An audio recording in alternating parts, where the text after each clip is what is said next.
Hello friends, இன்றைக்கி நம்ம சேனலில் என்ன வீடியோ பார்க்க போகிறோன்னா கேரட் ரைஸ் எப்படி செய்கிறதுன்னு தான் பார்க்க போகிறோம். வாங்க வீடியோக்குள்ளே போகலாம். அதுக்கு கேரட்டு, குடமிளகா, வெங்காயம், பூண்டு கட் பண்ணி வச்சுருக்கேன். இப்போ எப்படி செய்கிறது பார்த்துடலாம் வாங்க. இப்போ பாத்திரம் ஹீட் ஆகிடுச்சு, எண்ணெய் ஊற்றிடலாம். எண்ணெய் சூடாயிடுச்சு, கட் பண்ணி வச்சுருந்தா பூண்டு சேர்த்துக்கலாம். லைட்டாக வதங்கினதுக்கப்புறமா வெங்காயம் சேர்த்துக்கலாம்.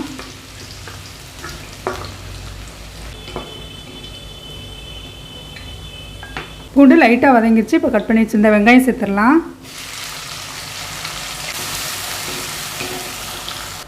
வெங்காயம் லைட்டாக வதங்கிடுச்சு. இப்போ கட் பண்ணி வச்சுருந்த கேரட் சேர்த்துடலாம்.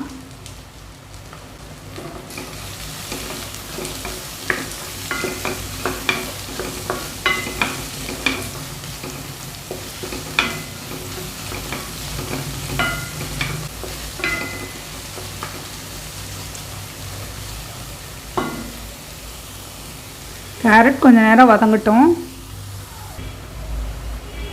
இப்போ கேரட்டு நல்லா வதங்கிடுச்சு, அது கலர் நல்லா சேஞ்ச் ஆகிருக்குங்க.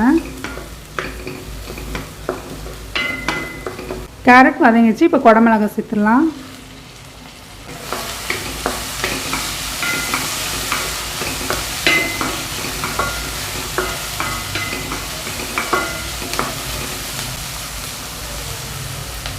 இப்போ காய்க்கு தேவையான அளவு உப்பு சேர்த்துடலாம். நம்ம ரைஸ் வேக வைக்கும்போது அதுவும் ரைஸ் உப்பு போட்டு தான் வேக வச்சுருக்கோம். அதனால் காய்கறிக்கு தேவையான அளவு உப்பு மட்டும் சேர்த்துடலாம்.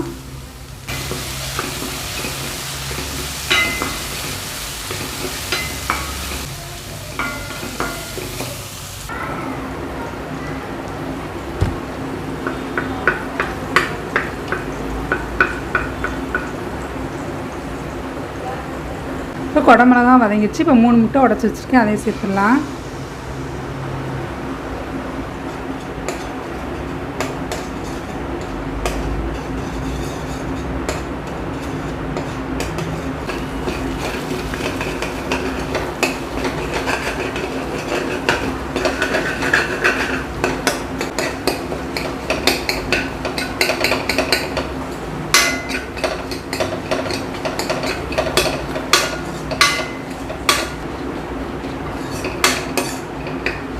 முட்டை எல்லாத்தையும் நல்லா கிண்டியாச்சு. இப்போ ரைஸ் போட்டுடலாம்.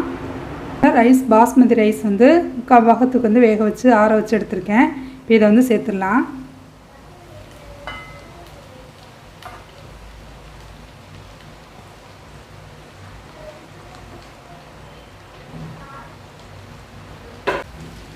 அரிசி உடையாமல் மெதுவாக கிண்டி விட்டுறலாம்.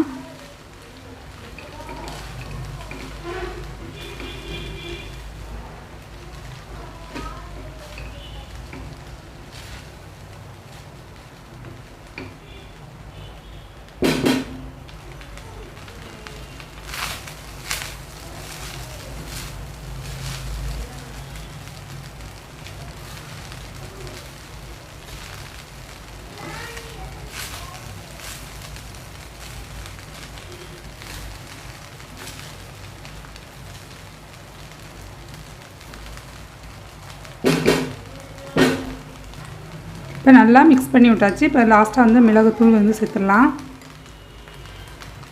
மிளகுத்தூள் நம்ம காரத்துக்கு தகுந்த மாதிரி சேர்த்துக்கலாம்.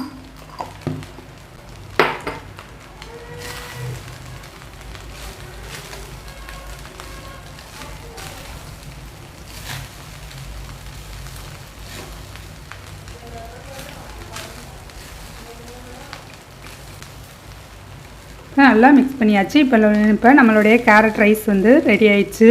நீங்களும் உங்கள் வீட்டில் ட்ரை பண்ணி பாருங்கள். ரொம்ப சிம்பிளாக செஞ்சிடலாம்.